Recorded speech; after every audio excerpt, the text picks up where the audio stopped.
When the news of Marvel Rivals development came out, I was initially skeptical. I have never played a hero shooter. They were just not my cup of tea, mostly because I don't really see the point of playing a game that has no story or character development and that kind of stuff. It's just a personal preference thing. That and the fact that I've heard a lot of bad stories about these types of games from their own communities. And after seeing what happened with Overwatch 2, I didn't have a reason to not believe them. So I thought that Marvel Rivals was just going to be another game similar to Overwatch, and it will just try to squeeze as much money as they can from the players, as Blizzard has with that game. Because of that, I didn't really pay much attention to it.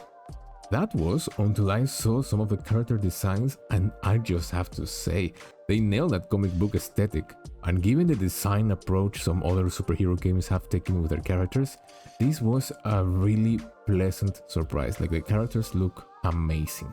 However, what convinced me to play the game was that there were a bunch of streamer and gaming content creators who had a lot of positive things to say about this game, which was a huge surprise given the current environment around superhero games, hero shooters, and live service games. Hearing all those positive opinions, plus the idea of playing as some of my favorite Marvel superheroes, and having a cool looking game was enough to convince me to give it a try. And boy, I'm glad I did. It has been an amazing experience so far. The characters, they feel straight out of the comics. The abilities are not too hard to understand. The maps are easy to navigate. The interaction between different characters give us different drops of lore, and it is a third-person shooter, meaning that if I ever buy a skin, I will actually be able to see it. I'll be honest, I never understood why people put character skins in first-person shooters when you can't even see the character you're playing as, but to each their own, I guess. However, there has been two things that have stand out the most to me. The first one is that they are actively looking for player feedback.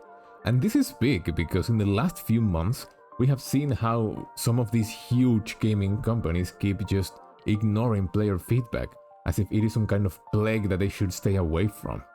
On the other hand, we have NetEase, the company behind Marvel Rivals, who is actively looking for the opinions of players.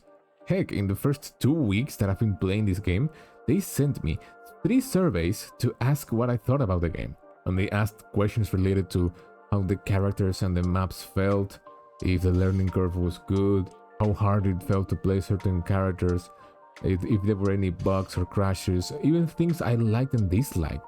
So they're actively collecting feedback from players like me, and they use it to improve their games, which is refreshing to say the least. But the second one, that is even a bigger deal, is that the battle passes do not expire.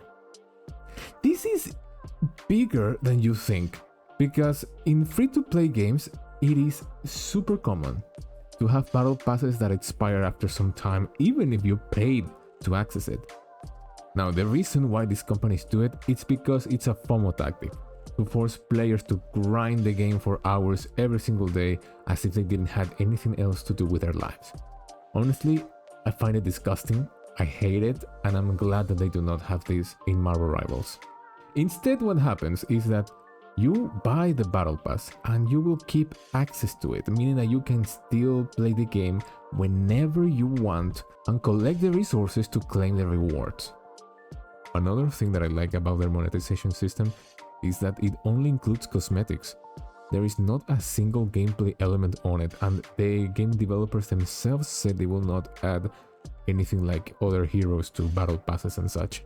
And apparently I am not the only person loving this game, because even players from other hero shooters like Overwatch 2 have started to migrate to Marvel Rivals. I mean, just look at their numbers. Well, Overwatch is currently, at the moment I'm recording this, at 25,000 players. Marvel Rivals is at over 300,000 players. Now, will the Overwatch players stay on Marvel Rivals permanently? I have no idea. But these numbers are still really impressive, especially after they announced that they reached 20 million players. This is not a level of success I have seen with any other hero shooter, which, if you ask me, it's very well deserved. This game is so much fun. However, even if players are loving this game, it seems not everybody does. And I say that because the ex-president of Blizzard, Mike Ibarra, seems to have something against it. I mean, he posted a now deleted tweet that says that it looks like Overwatch Marvel Rivals ships tomorrow, much like Light of Motoram, a clear copy of Horizon Zero Dawn out of China. I mean, even the character name Widowmaker in Overwatch versus Black Widow in Marvel Rivals lol. NetEase, Tencent, all the same. Which is a pretty crazy take given that Black Widow existed way before they made their little game. It is foreseeing things this way that the competition right now is eating them alive. Marvel Rivals is hitting their Overwatch players, and Path of Exile 2 is getting Diablo 4 players. Maybe this will finally force some change on Blizzard, but I wouldn't be too optimistic, so let's see what happens.